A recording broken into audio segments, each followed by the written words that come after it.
आप सभी का एक बार फिर से स्वागत है। फाइनेंशियल प्लानिंग, जी हाँ, 2026 स्टार्ट हो चुका है और इस 2026 में जैसे-जैसे हम आगे बढ़ते हैं, जैसे-जैसे नया साल चालू हुआ है, हमने रिज़ॉल्यूशन स्टार्ट कर दिया है कि इस नए साल में हम क्या-क्या करने वाले हैं। और ज़्यादातर आप लोग ऐसा करते होंगे, चाहे वो हेल्थ से रिलेटेड हो, चाहे वेल्थ से रिलेटेड हो या अपने प्रोफ़ेशन से रिलेटेड हो। आइए हम बात करते हैं वेल्थ से रिलेटेड। फाइनेंशियल प्लानिंग की जब बात करते हैं, तो लोग कन्फ्यूज़ होते हैं कि क्या करना चाहिए, कैसे करना चाहिए, कोई बेस्ट म्यूचुअल फंड बता दीजिए। आज ही की बात है कि मेरे पास कुछ इन्वेस्टर्स आए और इन्वेस्टर्स ने मुझे कहा कि सर, मैं इन्वेस्टमेंट करना चाहता हूँ, मेरी एक बेबी है जो 6 महीने की है, उसके लिए इन्वेस्टमेंट करना चाहता हूँ, कोई प्लान बताइए। मैंने उनसे एक बात कही कि आप एसआईपी कर लो। क्या एसआईपी तो बहुत ठीक है, लेकिन मुझे कोई इंश्योरेंस प्लान बता दीजिए, जो मैं बेबी के लिए अभी से ले सकूँ। मैंने उनसे कहा कि देखो, इस एज में इंश्योरेंस लेना उचित नहीं है, बेटर है कि आप एसआईपी कर लें। कहा एसआईपी तो मैंने ऑलरेडी 2100 रुपए की कर रखी है और कहोगे तो एक और 2000 रुपए की कर लूँगा, लेकिन कोई बेस्ट फंड बता दीजिए। आप बताइए, मैं इस तरह से रैंडम क्वेश्चन का क्या रिप्लाई दूँ? बेस्ट फंड क्या होता है? बेस्ट फंड की कोई डेफिनेशन नहीं होती है। मैंने उनसे बस एक ही बात कही कि आप मुझे एक बात बताइए कि यदि आप डॉक्टर के पास जाकर ये कहें कि मुझे बीपी की बेस्ट दवाई बता दीजिए, तो डॉक्टर आपको क्या कहेगा? डॉक्टर यही कहेगा कि आप पेशेंट को लेके आइए। तो उन्होंने फिर इसका रिप्लाई दिया कि यदि ऐसा होगा तो मैं खुद चला जाऊँगा डॉक्टर के पास, तो वो मुझे कोई दवाई मेडिसिन बता देंगे। तो मैंने उनसे कहा कि वो आपकी कंडीशन के हिसाब से आपको मेडिसिन बताएँगे। यदि आप, आपके पिताजी और आपके दादाजी तीनों एक साथ चल जाएँ डॉक्टर के पास, तो हो सकता है डॉक्टर तीनों को बीबी की बेस्ट दवाई डिफरेंट देंगे। तो वही कुछ हमारे साथ होता है। यदि कोई मुझे आके कहता है कि मुझे बेस्ट फंड बता दीजिए, तो ऐसा कोई भी फंड या कोई भी फ़ॉर्मूला नहीं है जो सभी के लिए बेस्ट होगा। किसके लिए क्या बेस्ट है और किसके लिए कौन-सा इंश्योरेंस बेस्ट है, क्या उसको इंश्योरेंस लेना चाहिए या नहीं लेना चाहिए, ये बेसिक नॉलेज नहीं होने के कारण उन्होंने ये बात की। तीसरी बात उन्होंने कही कि स्टॉक मार्केट में तेज़ी-मंदी, मैं स्टॉक मार्केट में मेरे पास 7-8 लाख का पोर्टफोलियो भी है और इस 7-8 लाख के पोर्टफोलियो को मैं कैसे मैनेज करूँ, उसमें से क्या रखूँ, क्या बेच दूँ? तो मैंने उनसे कहा कि ये भी रैंडम आंसर नहीं हो सकता है, तो आइए मैं आपसे, उनको मैंने क्या बताया वो मैं आपसे शेयर कर रहा हूँ। पहली बात, उन्होंने माँगा इंश्योरेंस। यहाँ एक सिंपल सा ट्रिक है, सिंपल फाइनेंशियल प्लानिंग में आप समझ लीजिए कि आपके घर में जो अर्निंग मेंबर है, सिर्फ़ उसको इंश्योरेंस लेने की ज़रूरत है, इसके अलावा किसी को इंश्योरेंस लेने की ज़रूरत नहीं है। ये मैं टर्म प्लान की बात कर रहा हूँ। यदि कोई बेबी है, तो वो अगले 20 साल, 25 साल के लिए आपके लिए लायबिलिटी है, वो आपसे खर्चा कराएगी, वो इन्वेस्टमेंट कराएगी या कराएगा, तो उसके लिए अभी से इंश्योरेंस लेना कोई समझदारी वाला काम नहीं है। यदि उसके फ्यूचर के लिए आप कुछ करना चाहते हो, तो बेहतर ये होगा कि आप म्यूचुअल फंड में एसआईपी स्टार्ट कर दें और उसको किस तरह से करना है, वो हम बाद में बात करेंगे, लेकिन म्यूचुअल फंड में एसआईपी स्टार्ट कर दें, इंश्योरेंस उनका नहीं लें। दूसरा, मैंने उनको बताया कि आप एक बात जान लें कि इंश्योरेंस सिर्फ़ अर्निंग मेंबर का होता है। यदि आपकी वाइफ़ अर्निंग मेंबर नहीं है या हाउसवाइफ है और कोई भी कुछ भी अर्न नहीं कर रही है, तो उसका भी इंश्योरेंस लेने की ज़रूरत नहीं है। यहाँ तक कि आपके पेरेंट्स यानी कि मम्मी और पापा यदि अर्निंग नहीं कर रहे हैं, रिटायर हो चुके हैं, तो उनके लिए भी इंश्योरेंस लेने की ज़रूरत नहीं है। ये एक बेसिक थंब रूल है। इंश्योरेंस उसी के लिए लिया जाता है फैमिली में जो अर्निंग मेंबर होता है, जिसके होने या न होने से फैमिली को फाइनेंशियल लॉस हो। देखो, ह्यूमन का लॉस तो कोई भी कवर नहीं कर सकता, लेकिन फाइनेंशियल लॉस हो, वहीं इंश्योरेंस लेने की ज़रूरत होती है। तो ये बात क्लियर टेक कर लें कि नंबर 1, इंश्योरेंस सिर्फ़ अर्निंग मेंबर का लिया जाएगा। दूसरा, इंश्योरेंस सिर्फ़ और सिर्फ़ टर्म प्लान लेना है।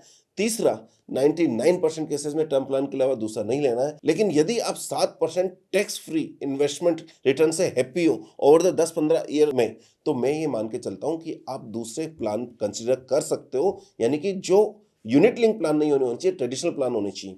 प्रोवाइडेड कि उनकी यील्ड आपको 6 से 7% के बीच में आ रही हो और आप टैक्स फ्री 6 से 7% में हैप्पी हो, तो ही वो कंसीडर करने चाहिए, वरना कंसीडर करने की ज़रूरत नहीं है। 99% केसेज़ में हम ऐसा कंसीडर नहीं करते हैं।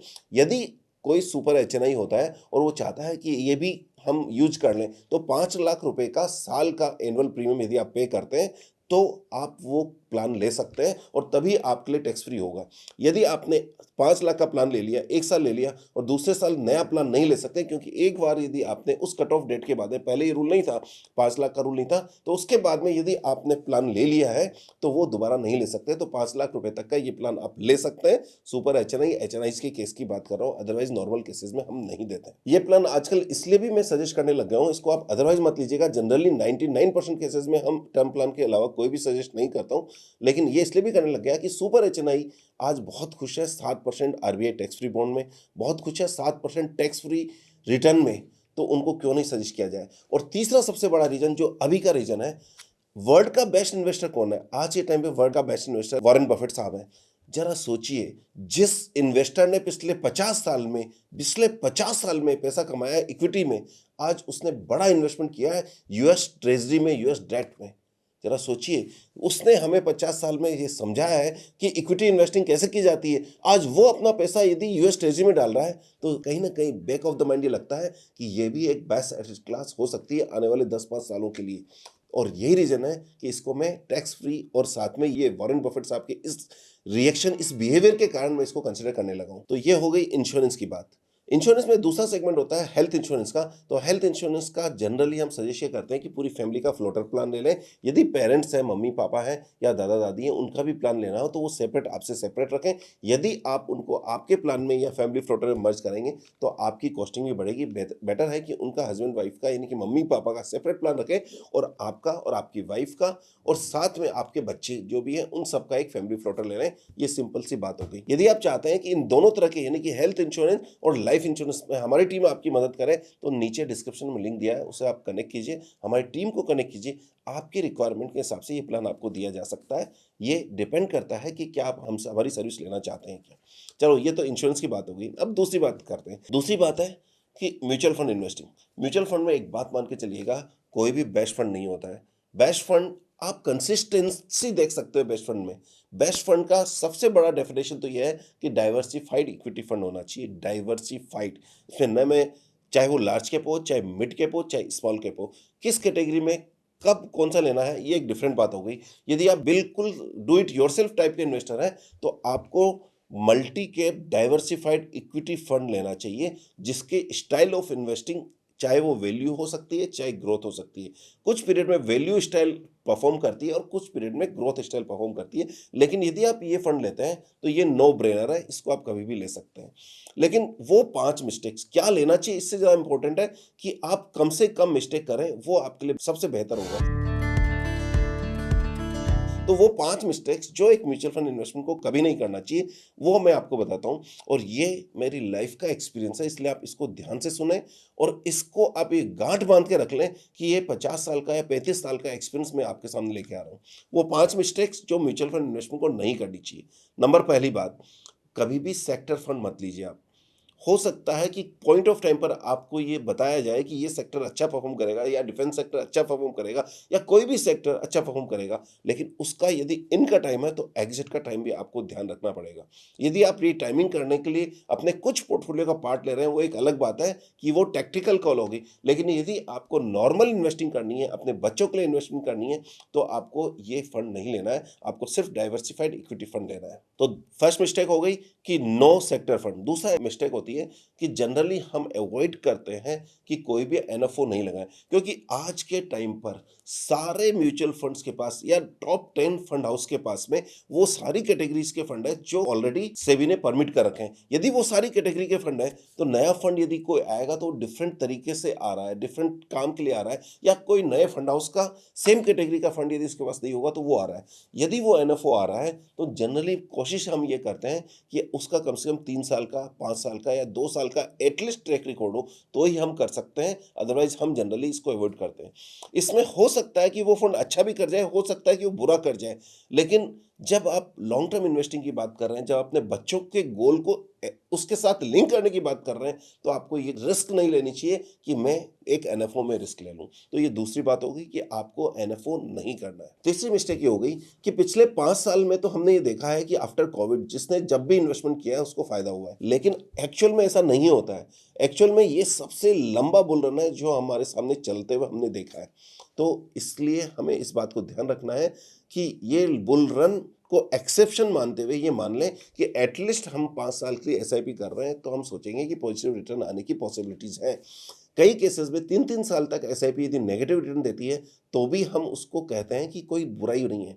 और वैसे भी मैं आपसे एक बात पूछता हूँ कि आप लोग अक्सर ये सोचते हैं कि यदि एसआईपी ने, हमारी पुरानी एसआईपी ने 20% का रिटर्न दिया है, तो हम हमारी एसआईपी जा रही है तो अच्छी बात है। लेकिन मैं आपको पूछता हूँ, यदि आपकी बच्ची है जिसका आपको इन्वेस्टमेंट करना है 20 साल बाद में, जिसको इन्वेस्टमेंट की जरूरत है, उसको पैसे की जरूरत है, और आज से आप एसआईपी कर रहे हैं, 3 साल में आप पॉजिटिव रिटर्न बैठ रहे हैं जिसमें 20% सीएजीआर रिटर्न आ रहा है, अच्छी बात है, बुरी बात है? इन माय ओपिनियन ये तो बुरी बात है, क्योंकि जो पैसा आपने आज डाला है, पिछले 3 साल में डाला है, वो ऑलरेडी 20% सीएजीआर रिटर्न कर रही है, लेकिन आप बैलेंस 17 साल जो पैसा डालेंगे, वो आपको कितना महँगा पड़ रहा है? वो आपको 20% सीएजीआर महँगा पड़ रहा है। ज़्यादा बेटर ये होता कि ये 3 साल आपकी एसआईपी नेगेटिव रहती और आज भी उसी भाव पे माल मिल रहा होता, उसी भाव पे यूनिट्स मिल रही होती जिस भाव पे 3 साल पहले मिली है, तो इसको मैं पॉजिटिव मानता हूँ। क्या ये नज़रिया चेंज नहीं करता है आपका? जी हाँ दोस्तों, ये नज़रिया चेंज कर रहा है। तो क्यों? क्योंकि 17 साल अभी आपको और इन्वेस्टमेंट करना है। आपका ऑब्जेक्ट ये होना चाहिए कि यदि आपका इन्वेस्टमेंट 20 साल के लिए है, तो पहले 15 साल रिटर्न नहीं भी आए तो आपको घबराने की ज़रूरत नहीं है, या 5 साल रिटर्न नहीं भी आए तो घबराने की ज़रूरत नहीं है। यदि मार्केट ने परफ़ॉर्म नहीं किया है, तो आपको घबराने की ज़रूरत नहीं है। आपको घबराने की ज़रूरत है तब जबकि मार्केट ने परफ़ॉर्म किया है और आपके फंड ने परफ़ॉर्म नहीं किया है, तो घबराने की ज़रूरत है। तो कुल मिला के बात ऐसी है, यदि मार्केट के कारण यदि आपकी परफ़ॉर्मेंस नहीं आती है, तो आपको घबराने की ज़रूरत नहीं है, जैसा कि पिछले 1 सवा साल में हो रहा है। क्योंकि आपने डाइवर्सिफ़ाइड फंड लिया है, आपने डाइवर्सिफ़ाइड फंड में आपने एक रीज़नेबल अच्छा फंड लिया है, तो आपको ज़्यादा घबराने की ज़रूरत नहीं होती। तो बॉटम लाइन ये हुआ कि 5 साल का पेशेंस, तो हमने अभी 3 बात कर ली है। चौथी बात करते हैं कि इंश्योरेंस एज़ ए इन्वेस्टमेंट। ज़्यादातर लोग यूनिट लिंक इंश्योरेंस प्लान को इन्वेस्टमेंट मान लेते हैं कि ये हमारा म्यूचुअल फंड है। कई बार जब मैं इन्वेस्टर से बात करता हूं तो वो कहते हैं कि सर मेरा आईसीआईसीआई में, एसबीआई में, एचडीएफसी में 1 लाख रुपए साल की इन्वेस्टमेंट हो रहा है, मेरी तो एसआईपी ऑलरेडी चल रही है म्यूचुअल फंड में। मैं कहता हूं यदि साल का 1 लाख रुपए जा रहा है, इसका मतलब वो म्यूचुअल फंड नहीं हो सकता, वो 100% इंश्योरेंस ही है। जब वो कहते हैं नहीं नहीं नहीं, मेरा तो आईसीआईसीआई में हो रहा है, मेरा एसबीआई में हो रहा है, या मेरा एचडीएफसी में हो रहा है, ये सब कंपनीज इंश्योरेंस का भी काम करती है, म्यूचुअल फंड भी कर रही है, तो ऐसा होना तो लाजमी है। ज़्यादातर केस में बैंक के मैनेजर द्वारा उसको आपको जनरली ये इस तरह की पॉलिसीज दी जाती है कि वो उनको टारगेट पूरा करना, और आपको आपके रिलेशनशिप बैंक के साथ ऐसी होती है कि आपको ऑब्लिगेशन में करना पड़ता है, तो उसको आप म्यूचुअल फंड इन्वेस्टिंग नहीं समझेंगे, वो इंश्योरेंस एज ए इन्वेस्टमेंट है, जो जनरली जीवन के साथ भी और जीवन के बाद भी दोनों तरह से सर्वाइवल नहीं रह पाती है। बेटर ये होगा कि यदि आपको इंश्योरेंस लेना है तो टर्म प्लान लेंगे, तो आपको एक ऐसा अमाउंट मिलेगा जो आपके लिए वैल्यू रखता हो, न कि 10 लाख का टर्म प्लान, क्योंकि आपकी ऑलरेडी सैलरी 10 लाख की है, 10 लाख तो आप 1 साल में कमा के दे देंगे, तो एटलीस्ट आपकी एनुअल सैलरी का 20 टाइम आपको इंश्योरेंस लेना चाहिए।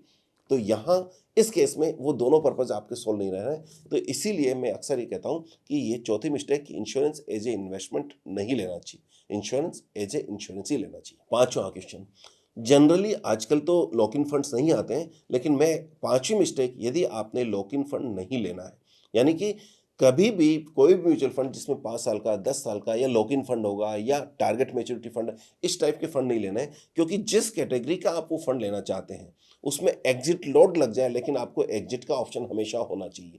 क्यों? क्योंकि इमरजेंसी कभी कह के नहीं आती है, और दूसरा, यदि आपको लग जाए कि फंड की परफॉर्मेंस अच्छी नहीं है, फिर भी फिर भी मैं इसमें एग्जिट नहीं कर सकता, तो वो एक प्रॉब्लम की बात है। तो यदि आप ये पांचों मिस्टेक नहीं करेंगे, तो आपको कभी भी म्यूचुअल फंड इन्वेस्टिंग में आपको बेकार एक्सपीरियंस या खराब एक्सपीरियंस नहीं होगा। आपका भी अपनी लाइफ का कुछ एक्सपीरियंस होगा इन्वेस्टिंग के बारे में। अभी तक में जो मैंने इंश्योरेंस के बारे में बात की और जो म्यूचुअल फंड के बारे में बात की, आपको ये बात आपके दिल के कितनी करीब है, या आपको ये नया अपडेशन मिला है, या आप ये एक्सपीरियंस कर चुके हो, नीचे कमेंट में जरूर बताइएगा, क्योंकि आपका कमेंट मुझे ये बताता है कि आखिर आप कितने मेच्योर हो चुके हो फाइनेंशियल प्लानिंग के केस में। तो तीसरा पॉइंट बहुत इंपॉर्टेंट पॉइंट है कि जो लोग अक्सर कहते हैं कि मैं स्टॉक मार्केट में काम करता हूं, मुझे क्या करना चाहिए, कैसे लेना चाहिए, कब लेना चाहिए, मुझे डे ट्रेडिंग करनी चाहिए, स्विंग ट्रेडिंग करनी चाहिए, या पोजिशनल ट्रेडिंग करनी चाहिए, या ऑप्शन ट्रेडिंग करनी चाहिए। जनरली ऑप्शन को तो एक बार छोड़ देते हैं, रिटेल इन्वेस्टर के लिए ऑप्शन ट्रेडिंग नहीं है, लेकिन यदि ये 3 टाइप की ट्रेडिंग करते हैं आप, तो यहाँ मेरा क्लियर टेक है। मैं एक ऐसा फॉर्मूला आज आपको बताने जा रहा हूँ जो आज तक ना मैंने किसी को बताया, ना आगे किसी को बताऊंगा। आप मेरे फॉलोअर्स हैं, यदि नहीं है तो अभी फॉलो कर लीजिए। तो मैं आपको बताने जा रहा हूँ वो फॉर्मूला जिसमें आप हमेशा फायदे में रहेंगे। आपको बस करना ही है कि बॉटम पे बाई करें और थोड़ा ऊपर जाते ही बेच दें, या टॉप पे बेच दें, इसके अलावा कोई काम नहीं करना है। बॉटम पे बाई, टॉप पे सेल, बॉटम पे बाई, टॉप पे सेल, बॉटम पे बाई, टॉप पे सेल, और इस तरह से आप पैसा कमा सकते हैं। लेकिन जनरली लोग मेरे पास कैसे आते हैं, वो टॉप पे तो खरीद लेते हैं और फिर कहते हैं कि मेरे लेने के बाद टूट गया। अरे आप टॉप पे खरीदोगे तो टूटेगा ही। तो कैसा लगा मेरा ये फॉर्मूला? तो ज़्यादातर आप लोग कहेंगे सर आपका फॉर्मूला तो अच्छा है, लेकिन ये तो बताइए कि बॉटम कब आता है और टॉप कब होता है। दोस्तों, आप मेरे फॉलोअर हैं, जब मुझे ये बात पता लग जाएगी, मैं सबसे पहले ये बता के आपको भी बताने के लिए आऊँगा कि किसे बॉटम कहते हैं और किसे टॉप कहते हैं। बॉटम लाइन ये है कि ऐसा कोई फॉर्मूला नहीं है जो आपको बॉटम बता दे और टॉप बता दे। हाँ, इस बॉटम से टॉप की रैली के बीच में आप कुछ पार्ट अपने लिए रख सकते हैं। ऐसा नहीं है कि आप बॉटम पे ले लेंगे, टॉप पे बेच देंगे। कुछ पार्ट, यदि आप डे ट्रेडर है तो इंट्राडे में पार्ट रख सकते हैं, स्विंग ट्रेडर है तो रख सकते हैं, और यदि पोजिशनल ट्रेडर है तो आप रख सकते हैं। अब डे ट्रेडिंग, स्विंग ट्रेडिंग और पोजिशनल ट्रेडिंग में क्या फ़र्क हुआ? डे ट्रेडिंग मतलब वो ट्रेडिंग जो आप सुबह से लेके शाम तक के लिए करते हो, चाहे शॉर्ट कर रहे हो, चाहे लॉन्ग कर रहे हो। यानी कि क्लोजिंग के साथ-साथ आपकी पोजीशन नील हो जानी चाहिए, वो ट्रेडिंग कहलाती है। दूसरी है swing trading. 1 week to 3 week के लिए यदि आप काम करते हो तो उसे हम स्विंग ट्रेडिंग कहते हैं, और positional trading 3 week to 10 week के लिए काम जो करते हैं उसको पोजिशनल ट्रेडिंग कहते हैं। तो जनरली मैं डे ट्रेडिंग को अवॉइड करने की कोशिश करता हूँ कि एज ए रिटेल इन्वेस्टर आपको ये काम नहीं करना चाहिए। स्विंग और पोजिशनल ट्रेडिंग आप कर सकते हैं, लेकिन इसमें सबसे बड़ी बात ध्यान रखने की आपको यह है कि आपको पता नहीं है कि बॉटम क्या है, टॉप क्या है। तो आपको एक ही चीज़ बचा सकती है, जो मेरा चौथा पॉइंट है, वो ये है कि आपको पता नहीं है कि बॉटम क्या है और आपके लेने के बाद में शेयर टूट गया, तो आप समझ लो कि आपने बॉटम पे नहीं टॉप पे ले लिया है। जी हाँ, टूट गया इसका मतलब टॉप पे ले लिया है, तो इसका मतलब आपने मिस्टेक कर दी है। यदि आपने मिस्टेक कर दी है, उसको इमीडिएट रेक्टिफाई कर लो। कई बार क्या होता है हमारी लाइफ में, हम लोग भी कई बार मिस्टेक कर देते हैं, उसको रेक्टिफाई कर लेते हैं, एक्सेप्ट करते हैं अपनी मिस्टेक, और बिना एक्सेप्ट किए आप अपनी मिस्टेक को रेक्टिफाई नहीं कर सकते। यदि आपने कोई मिस्टेक की है, तो आप उसको इमीडिएट रेक्टिफाई कर लें। अब आपको पता कैसे लगेगा कि आपने मिस्टेक की है? बहुत सिंपल सा तरीका है। आपके लेने के बाद में आपके टाइम होराइजन में यदि कोई स्टॉक पर्टिकुलर प्राइस रेंज से नीचे टूट जाए, यानी कि यदि आप स्विंग ट्रेडिंग कर रहे हैं तो 3% से ज़्यादा टूट जाए, और यदि पोजिशनल ट्रेडिंग कर रहे हैं तो 8 से 10% ज़्यादा टूट जाए, तो समझ लें कि आपने कहीं ना कहीं मिस्टेक कर दी है। और यदि मिस्टेक कर दी है तो उसको एक्सेप्ट करना जरूरी है और उसी टाइम पर एग्जिट करना जरूरी है। तो ये हो गया सबसे इंपॉर्टेंट काम। यदि आपने ये चौथा फॉर्मूला अप्लाई कर लिया, यानी कि स्टॉप लॉस का फॉर्मूला लगा दिया, या आपने मिस्टेक को एक्सेप्ट करना चालू कर दिया, तो आप ये मान के चलिएगा कि आप लाइफ में बहुत बड़ा लॉस नहीं कर सकते। आपका लॉस आपके टॉलरेबल लिमिट के अंदर में होगा। मैं आपसे एक बात पूछता हूं कि आप मुझे बताइए कि आपके पास, सबके पास पोर्टफोलियो है अपना, कुछ ना कुछ शेयर सबके पास रहते हैं। हम जब आईपीओ इन्वेस्टिंग करते हैं तो हम क्या करते हैं? हम एक ही बात करते हैं कि हमें 15 मिनट में बेचना है, इर्रेस्पेक्टिव ऑफ कि भाव पॉजिटिव हो या नेगेटिव हो। यदि ऐसी बात है तो जब हम आईपीओ इन्वेस्टिंग में करते हैं तो यहाँ क्यों नहीं कर सकते? यहाँ भी हमें वही करना होगा। और यही रीजन है, यदि आपके पोर्टफोलियो में 60, 50, 70% स्टॉक्स लॉस में है, तो ये मान के चलिएगा कि आपको सीरियसली सोचना चाहिए कि क्या आपको इन्वेस्टिंग की वर्ल्ड में डायरेक्ट स्टॉक इन्वेस्टिंग में काम करना है या नहीं करना है। यदि आपके पोर्टफोलियो में ज़्यादातर स्टॉक लॉस वाले हैं, तो इसका मतलब जब भी आपका स्टॉक कोई आपके पास रहता है तो आप उसको थोड़े से प्रॉफिट में बेच देते हैं, जबकि लॉस में जब कोई स्टॉक होता है तो आप उसको एग्जिट नहीं करते हैं, और ये उम्मीद करते हैं कि ये सौदा भी मेरा जैसे ही प्रॉफिट में आएगा या एट पर आएगा तो मैं इसको एग्जिट कर लूँगा, और इस कारण से वो प्रॉफिट या वो सौदा लॉस में, ज़्यादा लॉस में चल जाता है, चाहे वो 20%, 30%, 50% भी लॉस में चल जाता है। यदि आपके पास आपका पोर्टफोलियो लगता है कि इस तरह का पोर्टफोलियो है, तो समझ लीजिए ये खतरे की घंटी है। लॉन्ग रन में आप पैसा कमाकर नहीं जा सकते। यदि आपकी ये स्टाइल है तो ये सबसे बड़ा खतरा आपके इन्वेस्टमेंट पोर्टफोलियो में होने वाला है। तो आप ये आज ही डिसाइड कीजिए, क्या आपको लॉन्ग टर्म इन्वेस्टिंग करनी है क्या? यदि आप फिर भी रखता है कि नहीं मेरा पोर्टफोलियो ठीक है और आपके पास डीमेट अकाउंट नहीं है या आईपीओ इन्वेस्टिंग के लिए डीमेट अकाउंट नहीं है, तो लिंक डिस्क्रिप्शन में आप डीमेट अकाउंट खोल लीजिएगा। लेकिन दूसरी बात, यदि आपको लगता है कि ये मेरा स्टाइल नहीं है या इस तरीके से मैं कमा नहीं रहा हूँ, तो बेटर है कि आप एग्जिट कर लीजिए। जरा सोचिए, आप 5 साल से इन्वेस्टमेंट कर रहे हैं, म्यूचुअल फंड में भी कर रहे हैं और अपनी ट्रेडिंग भी कर रहे हैं, आईपीओ इन्वेस्टिंग भी कर रहे हैं। आईपीओ इन्वेस्टिंग में मान के चल रहा हूँ, यदि आप रूल ऑफ 5, रूल ऑफ 15 कर रहे हैं तो आप प्रॉफिट में रहेंगे। म्यूचुअल फंड कर रहे हैं, यदि आपने होल्ड और पेशेंस रखा है, और पिछले 5 साल में तो वैसे भी किसी को नुकसान नहीं लगा, और यदि पिछले 5 साल की जगह 6, 7, 8, 9, 10 साल या उससे पुराना भी होगा तो आपका पोर्टफोलियो प्रॉफिट में है, तो इसका मतलब कि 5 साल वाले रूल के कारण आप लोग प्रॉफिट में हैं। लेकिन तीसरा, यदि आप डायरेक्ट इन्वेस्टिंग में हैं और पिछले 5 साल में लॉस नहीं था या 4 साल में लॉस नहीं था, पिछले 1 साल के कारण लॉस आ गया है, तो यहाँ आपको देखना होगा कि आपका पोर्टफोलियो कितना है और उसमें से लॉस मेकिंग स्टॉक कितने हैं। आपको सीरियस एक्शन लेने की जरूरत है। यदि फिर भी आप चाहते हैं कि नहीं, आपका पोर्टफोलियो हम एक बार चेक कर लें, तो आप हमारी टीम को कनेक्ट कीजिएगा। कॉल सेंटर का नंबर नीचे डिस्क्रिप्शन में है, उनसे बात कीजिएगा कि ये मेरा पोर्टफोलियो है, तो आपका पोर्टफोलियो का रिव्यू करके वो देंगे। जो भी रिव्यू करके दें उसको आप सीरियसली लेने की कोशिश करें। हम रिव्यू कहाँ से करके देंगे? हमारे पास कुछ सॉफ्टवेयर्स हैं, कुछ सर्विस प्रोवाइडर्स हैं जो ये काम करते हैं, हम उनसे रिव्यू करके आपको दिलाएंगे, जिससे आप अपना डिसीजन ले सकें। तो यहाँ ये क्लियर हो गया कि आपका यदि पोर्टफोलियो लॉस का है तो आप उसमें से एग्जिट करके आज ही अपना पोर्टफोलियो म्यूचुअल फंड में बना लें, क्योंकि यदि आप रियल में ये देखेंगे कि मेरे पोर्टफोलियो में नुकसान है, म्यूचुअल फंड में फायदा है, तो बेटर ना कि आप क्यों इतना हेडेक पालते हैं, सीधा म्यूचुअल फंड को पैसा दीजिए। और आप चाहते हैं कि आपका म्यूचुअल फंड का पोर्टफोलियो हम मैनेज करें, तो लिंक डिस्क्रिप्शन में है, आप हमारी टीम को कनेक्ट कर सकते हैं, उसको भरिए, हमारी टीम आपको कनेक्ट करेगी और आपका पोर्टफोलियो बनाएगी। इस ड्यूरेशन में जनरली एक बात देखी गई है कि आपका पोर्टफोलियो लॉस में क्यों होता है, क्योंकि इनिशियली जब हम किसी ट्रेड में एंटर करते हैं, हम सोचते हैं इंट्राडे के लिए एंटर किया है, इंट्राडे में प्रॉफिट हो गया तो आपको ध्यान है, आपने रूल फॉलो किया है कि आप इंट्राडे के लिए सौदे को काट दोगे। लेकिन जब आपका सौदा लॉस में हो गया कि 2% लॉस में इंट्राडे में, शायद कल प्रॉफिट में आ जाएगा, आज डिलीवरी उठा लेते हैं, पैसा तो पड़ा है और उसके कारण आप डिलीवरी उठा लेते हो, और वो जो इंट्राडे का सौदा था वो कन्वर्ट हो जाता है स्विंग ट्रेडिंग में। और जब स्विंग ट्रेडिंग में सौदा कन्वर्ट हो जाता है और वहां भी प्रॉफिट नहीं आता है, तो आप उसको पोजिशनल में शिफ्ट कर देते हो और अल्टीमेटली आपका लॉन्ग टर्म इन्वेस्टिंग होता है।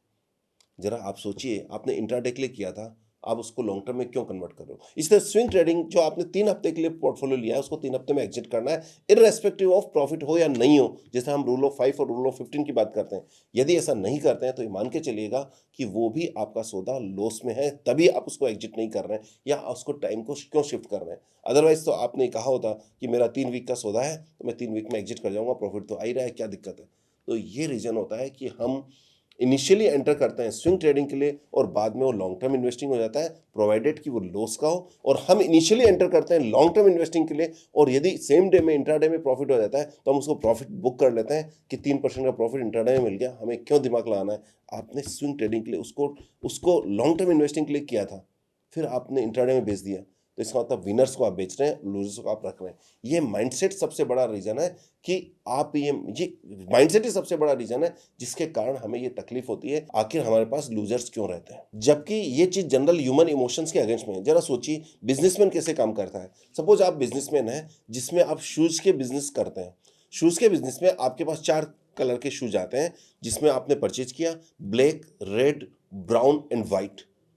अब आपने क्या देखा कि जब आप सबके 10-10 शूज मंगाए थे, लेकिन आपने देखा कि व्हाइट शूज तो सबसे ज्यादा बिक गया, यानी कि 10 में से 10 बिक गए, रेड शूज 5 ही बिके हैं और ब्लैक शूज बिल्कुल नहीं बिके। आप क्या करते हैं एज ए व्यापारी, आप क्या करेंगे, ब्लैक शूज पे डिस्काउंट सेल लगाएंगे, व्हाइट शूज जो सबसे ज्यादा बिका है उसका ऑर्डर देंगे, ज्यादा क्वांटिटी में देंगे, और रेड शूज जो बीच वाला है उसको आप जैसा है वैसा ही रहने देंगे। यानी कि क्या हुआ कि जो चीज़ सबसे ज़्यादा डिमांड में है उसको ज़्यादा परचेज करेंगे, जो सबसे कम डिमांड में है उसको डिस्काउंट में सेल करेंगे। यानी कि आपको वही करना है यहाँ भी, जो सबसे ज़्यादा डिमांड में है उसको तो आपको होल्ड करके रखना है, यानी कि और बाई करना है, और जो सबसे कम डिमांड में है, यानी कि जिसका बिल्कुल बिक्री नहीं है उसमें 50% डिस्काउंट लगा दिया, वैसे ही आप 8 से 10% का डिस्काउंट लगा देते हैं। यही आपको करना है, क्योंकि यही बेस्ट तरीका है जो एक बिजनेसमैन यूज करता है। तो आपको क्या लगता है, क्या आप इन रूल्स को फॉलो करते हैं? यदि हाँ तो नीचे कमेंट में बताइए, यदि नहीं तो आज से फॉलो करना स्टार्ट कीजिए। यदि आप चाहते हैं चाहे इंश्योरेंस हो हमारी टीम से कनेक्ट करना तो लिंक डिस्क्रिप्शन में, म्यूचुअल फंड के लिए हमारी टीम से कनेक्ट करना लिंक डिस्क्रिप्शन में, अपना एग्जिस्टिंग पोर्टफोलियो रिव्यू कराना चाहते हैं तो लिंक डिस्क्रिप्शन में, कॉल सेंटर में बात कीजिएगा और हमें टीम को कनेक्ट कीजिएगा। और हाँ, ये वीडियो आपको कैसा लगा? ये वीडियो बिना स्क्रिप्ट के मैंने आपसे सीधी बात की है, दिल से दिल तक की। मिलते हैं किसी और वीडियो में, तब तक all the best and happy investing. Thank you very much.